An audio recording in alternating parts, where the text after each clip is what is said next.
ચોરાશી વૈષ્ણવની વાર્તામાં આવે છે કે તુલસાના ઘરે જ્ઞાતિ વિવાહને જે વૈષ્ણવે પ્રસાદ ન લીધો, તો જ્ઞાતિ વિવાહનો અર્થ શું? આપણા વર્ણાશ્રમ ધર્મની જે વ્યવસ્થા છે, શ્રી મહાપ્રભુજીના આપણા માર્ગમાં વર્ણાશ્રમ ધર્મને છોડીને આપણે ભક્તિ કરતા નથી, પણ વર્ણાશ્રમ ધર્મનું પાલન કરતાં જ આપણે ભક્તિ કરીએ છીએ. વર્ણાશ્રમ ધર્મને છોડીને એનો ત્યાગ કરીને આપણે ભક્તિ નથી કરતા, પણ વર્ણાશ્રમ ધર્મને પાળતા આપણે એને છોડ્યા વગર આપણે વર્ણાશ્રમ ધર્મ સહિત આપણે ભક્તિ કરીએ છીએ. તો વર્ણાશ્રમ ધર્મ અંતર્ગત જ્ઞાતિનો વ્યવહાર એટલે કે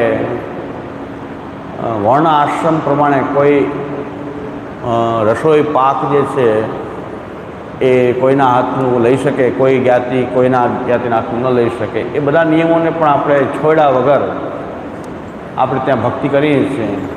શ્રી મહાપ્રભુજીની સ્પષ્ટ આજ્ઞા છે, યાવત દેહાભિમાન તાવત વર્ણાશ્રમ ધર્મા એવ સ્વધર્મા ભગવદ્ ધર્મોપી પરધર્મો વિધર્મો વા. વર્ણાશ્રમ ધર્મ જે છે એ સ્વધર્મ, ભગવદ્ ધર્મોપી પરધર્મો વિધર્મો વા.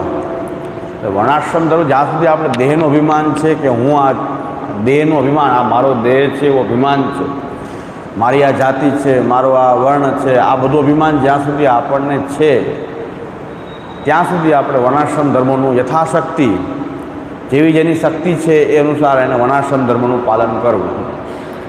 એ વર્ણાશ્રમ ધર્મ અંતર્ગત આપણી જ્ઞાતિ બીજી જ્ઞાતિ સાથે પાક એટલે કે એને રસોઈ કરેલી જે પાક સામગ્રી છે એ લેવી, કઈ લેવી, શું લેવી, એનો જે વિવેક જે શાસ્ત્રોએ બતાવ્યો છે એ પ્રમાણે ત્યાં પણ વૈષ્ણવે એ જ્ઞાતિ વ્યવહાર અનુસાર એમની ઘરે જે પ્રસાદ વગેરે છે, સખડી પ્રસાદ ન લીધો, અનસખડી પ્રસાદ લે. આ સખડી અનસખડી આવ્યું છે આપણે પુષ્ટિમાર્ગમાં, એ પુષ્ટિમાર્ગીય પ્રકારથી નહીં. ભગવાનની લીલામાં કંઈ ભગવાનને અનસખડી સખડીની મેંડ અલગ રાખવાની ક્યાંય આવતી નથી, પણ આપણા વર્ણાશ્રમ ધર્મને કારણે આપણે ત્યાં સખડી અનસખડી દૂધઘર આદિ આ પ્રકાર જે છે એ ઠાકોરજીની સેવાનો પ્રકાર નથી, પણ વર્ણાશ્રમ ધર્મનો પ્રકાર છે. એના કારણે આ બધી વ્યવસ્થા રાખવામાં આવે છે. આપણે હવે એવું સમજી બેઠા છીએ કે ઠાકોરજી માટે આ બધું જરૂરી છે, એટલે વર્ણાશ્રમ ધર્મ તો હવે કંઈ એવું બહુ રહ્યો નથી કે કોઈ એ રીતે રહેતું હોય, અને એ તો ક્યારેક જરૂરિયાત પડે. પહેલાં રોજનું હતું આ, હવે ક્યારેક કોઈ એવો વ્યક્તિ આવી જાય કે જે એમ કહે કે હું દૂધઘર લઈશ,